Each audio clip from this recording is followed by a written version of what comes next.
નમસ્કાર વિદ્યાર્થી મિત્રો, ધોરણ 11 કોમર્સ વિષય નામાના મૂળ તત્વો, પ્રકરણ નંબર 4 આમ નોંધ. આમ નોંધની અંદર આપણે જીએસટીની વાત કરતા હતા કે ખરીદી હોય તો આવક પૂરતી કેન્દ્રીય વસેક કે આવક પૂરતી રાજ્ય વસેક અથવા તો આવક પૂરતી સંકલિત વસેક લાગી શકે. પછી વેચાણ હોય તો જાવક પૂરતી, પછી રાજ્યની અંદર હોય તો કેન્દ્રીય વસેક અને રાજ્ય વસેક બે જાતના વસેક લાગે છે, અને રાજ્યની બહાર હોય તો સંકલિત વસેક લાગે છે. આ માહિતી આપણે મેળવી હતી. આગળ આપણે માહિતી મેળવીએ કે ખર્ચ હોય તો આવક પૂરતી વસેક લાગશે અને આવક હોય તો જાવક પૂરતી વસેક લાગશે. એટલે આ બે બાબત ખાસ અત્યારે હવે યાદ રાખવાની છે, કારણ કે હવેનું જે ઉદાહરણ છે એ ઉપજ ખર્ચના વ્યવહાર આધારિત છે. એટલે ખર્ચ હોય તો આવક પૂરતી અને આવક હોય તો જાવક પૂરતી, એ રીતનો એનો વસેક લાગશે. આ જે આપણે માહિતી છે, આ માહિતી આપણે જીએસટી લાગુ કરીએ ત્યારે યાદ રાખવાની હોય છે. રાજ્યની અંદર હોય તો કેન્દ્રીય અને રાજ્ય બે જાતના વસેક લાગે, અને રાજ્યની બહાર હોય તો એક વસેક લાગશે, એટલે કે સંકલિત વસેક. આપણે ઉદાહરણ જોઈએ, ઉદાહરણ 14મું. તેની અંદર રકમ વાંચીએ કે નીચેના વ્યવહારો પરથી શ્રેયા ટ્રેડિંગ અમદાવાદના ચોપડે લીધેલા સેવાઓ અંગેની આમ નોંધ લખો. હવે અહીંયા આપણે આમ નોંધ લખવાની છે. તો શ્રેયા ટ્રેડિંગને કેન્દ્રીય વસેક એટલે કે CGST 2.5% લેખે, રાજ્ય વસેક SGST 2.5% લેખે તેમજ સંકલિત વસેક IGST 5% લેખે લાગુ પડે છે. નીચેના વ્યવહારોની રકમ વસેકમાં સમાવેશ થયેલ નથી. લાગુ પડતા વસેકની રકમ ઉમેરીને આમ નોંધ લખો. એટલે અહીંયા આપણે આમ નોંધ તૈયાર કરવાની છે. તો અહીંયા ખાના તૈયાર કરીએ. તો કે તારીખ, પછી વિગત, ખાતા વહી, પાના નંબર, ઉધાર રૂપિયા અને જમા રૂપિયા. આગળ આપણે તારીખ જોઈએ. 2019 જાન્યુઆરી 1. ટ્રાન્સપોર્ટ ખર્ચના રૂપિયા 1800 ચેકથી ચૂકવ્યા. હવે ટ્રાન્સપોર્ટ ખર્ચના 1800 ચેકથી ચૂકવ્યા એટલે ચેક જાય છે, એટલે બેંક ખાતું જમા.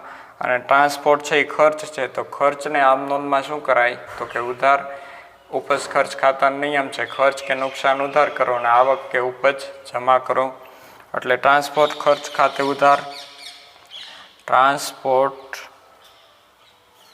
ખર્ચ ખાતે ઉધાર તે બેંક ખાતે આવશે.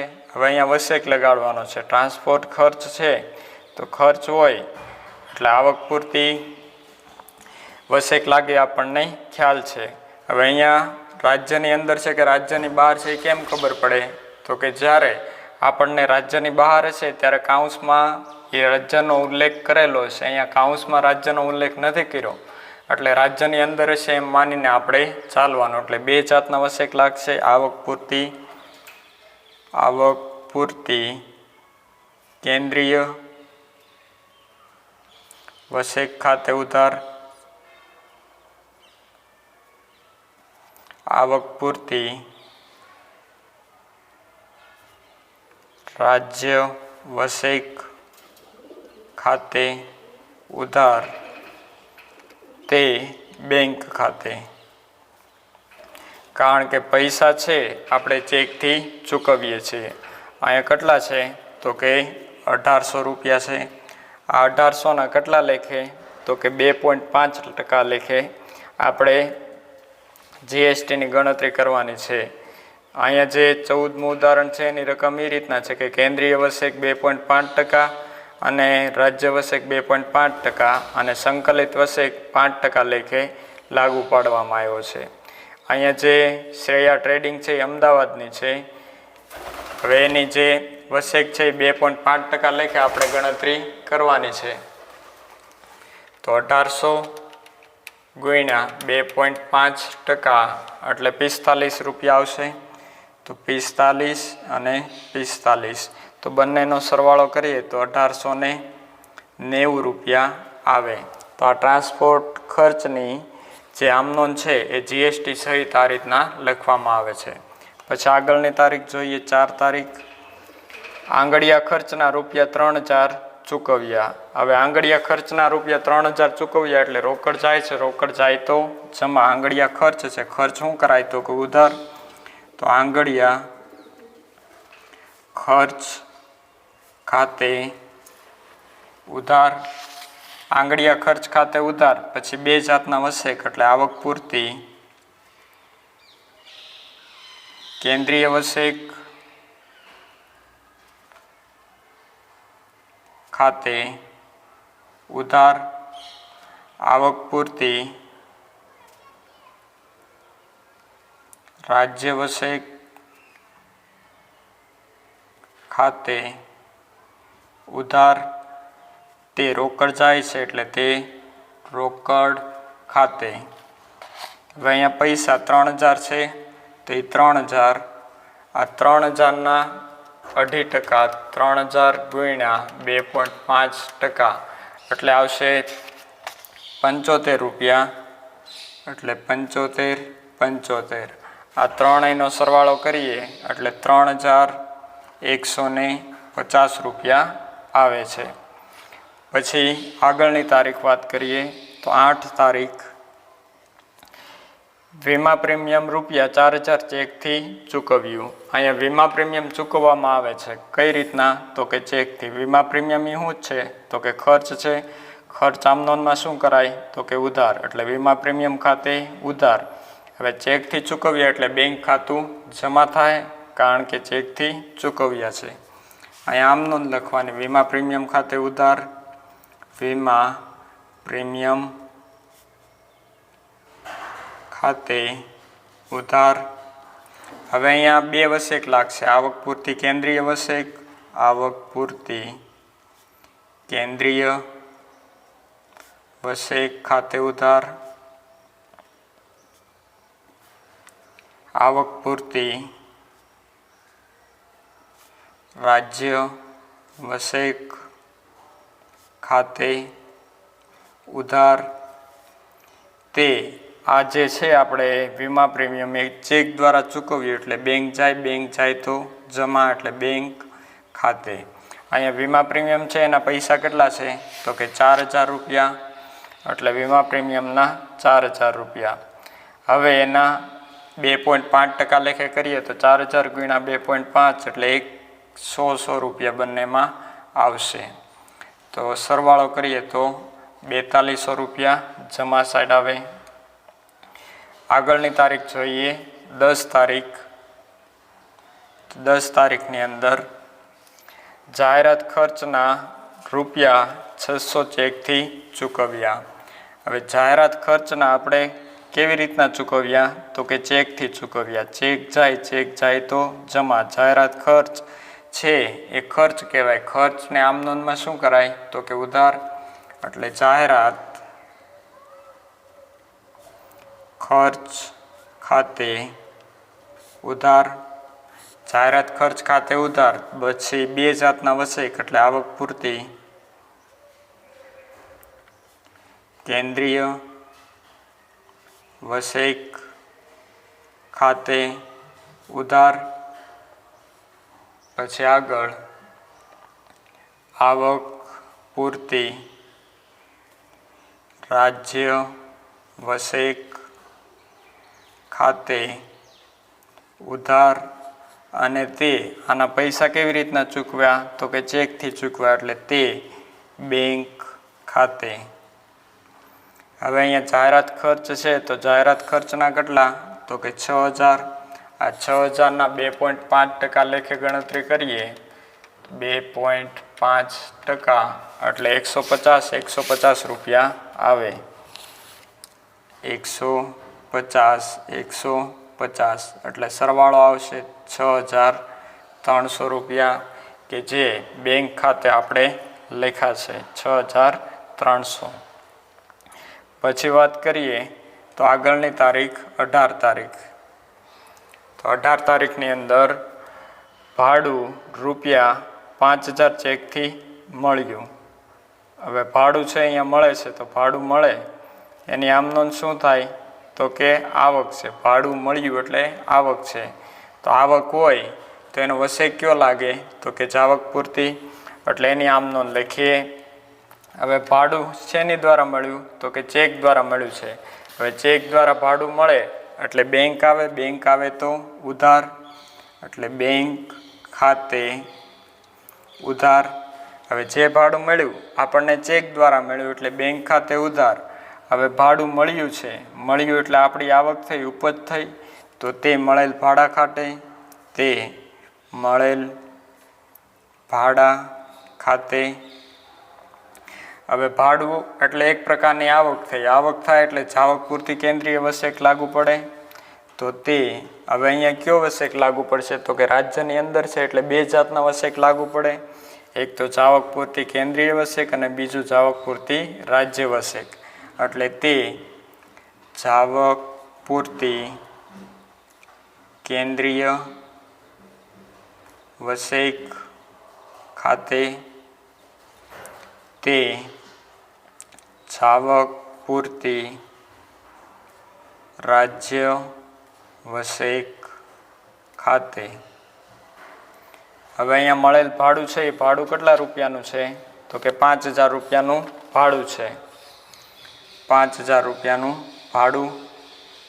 આ 5000 રૂપિયા છે એના 2.5% લેખે ગણતરી 5000 ગુણ્યા 2.5% એટલે 125 રૂપિયા આવશે. 125 સરવાળો કરીએ તો 5250 રૂપિયા આવે છે. 5250 એ 3 છે એનો સરવાળો આવશે, કારણ કે આ ત્રણેય છે એનો સરવાળો કરીને બેંક ખાતે આવે છે. કારણ કે પૈસા આપણી પાસે આવે એટલે આવે તો ઉધાર, એ આપણો નિયમ છે માલ મિલકત ખાતાનો. અથવા તો બેંક ખાતું છે એ લેનાર છે, લેનાર ખાતે શું કરાય તો કે ઉધાર અને આપનાર હોય તો જમા. તો આ હતી 18 તારીખ. પછી આગળ વાત કરીએ 20 તારીખની. 20 તારીખ એની અંદર મુંબઈ ક્યાં આવ્યું તો કે મહારાષ્ટ્રમાં. એટલે મુંબઈ મહારાષ્ટ્રમાં રજિસ્ટર્ડ ઓફિસ ધરાવતી ટ્રાન્સપોર્ટ કંપનીને આવકમાલ ગાડા ભાડાના રૂપિયા 8000 ચેકથી ચૂકવ્યા. હવે મુંબઈની એક ઓફિસ છે ટ્રાન્સપોર્ટ કંપનીની, એને આવકમાલ ગાડા ભાડાના રૂપિયા 8000 આપણે ચેકથી ચૂકવ્યા છે. તો આવકમાલ ગાડા ભાડું શું કહેવાય તો કે ખર્ચ. આમ નોંધમાં શું કરાય તો કે ઉધાર કરાય, કારણ કે ઉપજ ખર્ચ ખાતાનો નિયમ છે ખર્ચ કે નુકસાન ઉધાર કરવાના, આવક કે ઉપજ જમા કરો.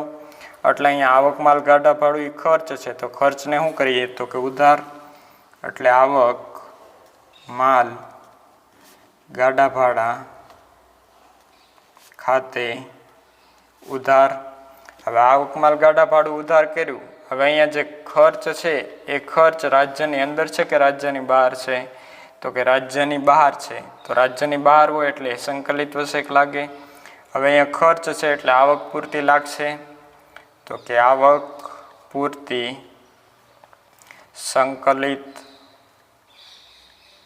વસેક ખાતે ઉધાર. હવે તે પૈસા છે એ ચેક દ્વારા ચૂકવ્યા એટલે બેંક જાય તો જમા, એટલે તે બેંક ખાતે. પૈસા છે 8000 રૂપિયા. હવે 8000 રૂપિયા છે એના કેટલા ટકા તો કે 5%. એટલે 8000 ગુણ્યા 5% એટલે પૈસા આવશે 400. તો અહીંયા સરવાળો કરીએ તો 8400. આ રીતના જે સંકલિત વસેક હોય ત્યારે જે રાજ્ય વસેક અને કેન્દ્રીય વસેક છે એ બંનેનો સરવાળો કરીને વસેક લાગુ પાડવામાં આવે છે. એટલે એ રીતના બંનેનો સરવાળો 8400 અહીંયા આવે છે. તો આ જે આમ નોંધ લખી એનો છેલ્લે કુલ સરવાળો. હવે સરવાળો હોય એની ઉપર એક લીટી અને સરવાળાની નીચે 2 લીટી કરવામાં આવે છે. તો સરવાળો આપણે કરીએ તો સૌથી પહેલાં 1890 plus 3150 plus 4200 plus 6300 plus 5000 plus 125 plus 125 plus 8000 plus 400 એટલે આવે છે 29,190 રૂપિયા. 29,190. અહીંયા પણ 29,190. તો આ જે છે એને કુલ સરવાળો તરીકે કહેવામાં આવે છે. હવે જ્યારે આ રીતના આમ નોંધ લખો એટલે 2 પેજ થયા. તો અહીંયા છેલ્લે પહેલાં સરવાળો મારી દેવાનો બંને સાઈડનો. પછી અહીંયા સરવાળો મારો એટલે અહીંયા સામે લખવાનું સરવાળો આગળ લઈ ગયા. અહીંયા સરવાળો કરી નાખવાનો બંનેનો. પછી આને આ સરવાળો છે અહીંયા લખવાનું કે સરવાળો આગળ લાવ્યા. અહીંયા બંને સરવાળા આગળ લઈ લેવાના. જે અહીંયા સરવાળા મૂક્યા હોય એને સરવાળા અહીંયા પાછા લખી નાખવાના. એટલે એ જે આમ નોંધ લખીએ એનો નિયમ છે કે જ્યારે પેજ બદલે ત્યારે પેજના અંતે એનો સરવાળો આગળ લઈ ગયા એમ લખાય અને બીજા પેજની શરૂઆતમાં સરવાળો આગળ લાવ્યા એ રીતના લખવામાં આવે છે.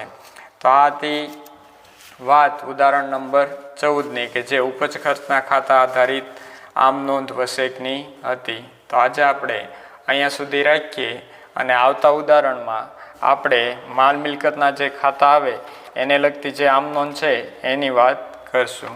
અહીંયા સુધી રાખીએ. Thank you.